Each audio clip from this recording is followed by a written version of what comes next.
এটা চাইলাম রবের কাছে দিল না, এত কিছু চাইলাম সিজদায় পড়ে দিল না।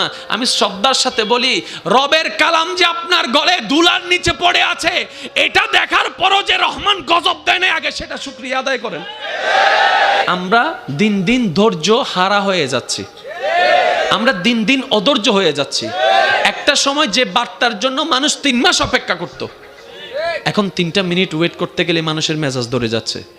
তার মানে কিছু একটা জায়গায় আমাদেরকে পরিবর্তনের আসলে দরকার।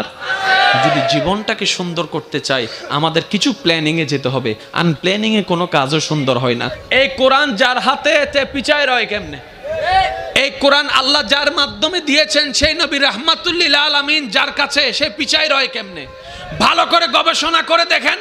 আমরা কোরআন খুলি 2 কারণে, হয়তো সওয়াব কামানোর জন্য, না হয় অন্য বক্তার ভুল ধরার জন্য। গবেষণার জন্য আমরা কোরআন খুলতে পারি না।